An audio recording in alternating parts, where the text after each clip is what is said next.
Hello there, my name's Brandon and I make pictures out of tiny squares. And in this video I'm going to show you how to build isometric pixel art structures like this one. Typically when I've made isometric pixel art in the past, I've either drawn it all in place, or I've used an isometric grid to plan things out.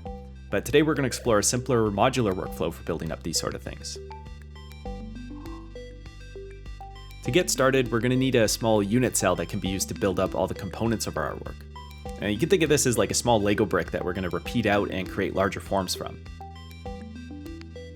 In isometric pixel art, we tend to see that the X and Y planes are set at an angle composed of repeating 2 pixel segments, while the vertical axis is perfectly straight.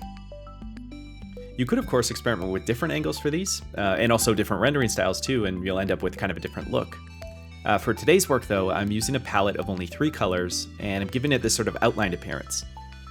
And here I'm just testing out a few different block sizes, and I'm thinking that the 16 by 16 is going to do just fine, since we can kind of build it up into larger ones if we need to anyway. So let's move forward with that one. We can now play with that little base cube to create other sorts of blocky shapes. We can lay them out into rows, and we can use those rows to create full sheets. Similarly, we could stack them on top of each other to create columns of a discrete height. And it's kind of like playing with those plastic centimeter cubes in school, but the idea here is going to be that we can basically build up different kinds of little voxel structures that can be combined to create a foundation for a piece of artwork. Now, before I move on to rendering out the actual art, I'm going to give myself a couple more pieces to work with here. One thing that'd be really useful is an angled brick. So I'm going to copy over the unit cell and delete one corner from it, and then connect up the remaining corners. You can see that it leaves this sort of jagged line, which alternates between 1 pixel and 2 pixel segments, and that's sort of the nature of how this perspective will land in these weird angles at some points.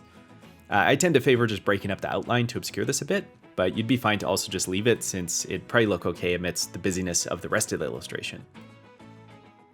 With this little angled unit though, we could use it as a single piece, or we could also multiply it out and create larger ramp kind of pieces. So it becomes pretty versatile, just like with the basic cube unit.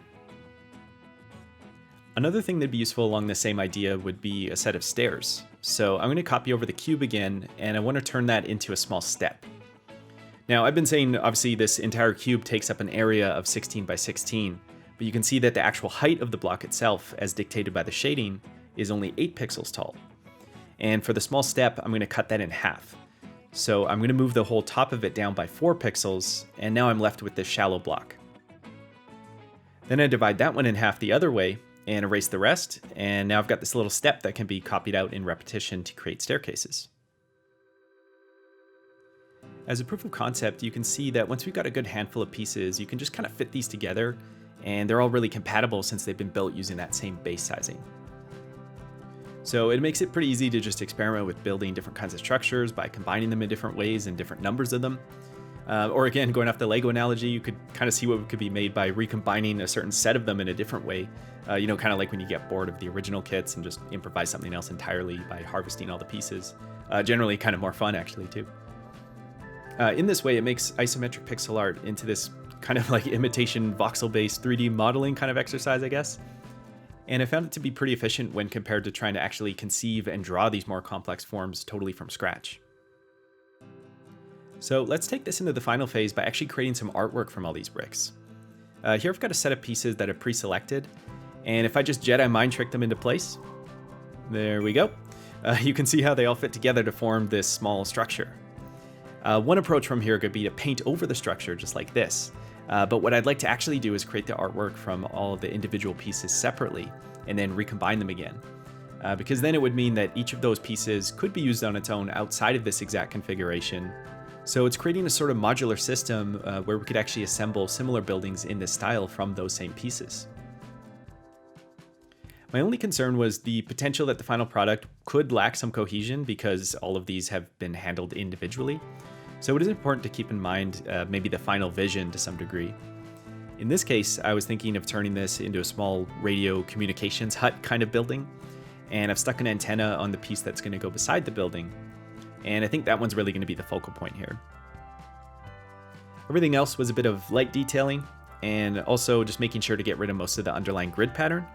Although, the grid look is pretty cool as well, so I did keep that around for the sidewalk blocks, where it kind of makes sense too. But otherwise, a lot of things have been kind of smoothed over. All right, so here are the original bricks again, and here they are with the new artwork overlaid on them. Now, if we bring them together again, here's the resulting building, which is pretty satisfying to see all that individual artwork fit together like that. To finish things off, I've created a small set of accessory type pieces that I can just slap onto the sides and decorate the rest. And with those, we've got now a nice little set piece that's ready to drop into some sort of turn-based strategy game about radios or something. Overall though, this method was really fun and actually felt a lot more digestible than trying to tackle the full building all at once. So if you're looking to create some isometric art of your own, then I hope you found this workflow useful. And we'll go ahead and close out with some CRT time, where I've prepared a couple more structure animations to share that use this same method. So thank you for watching, and take care and keep it square.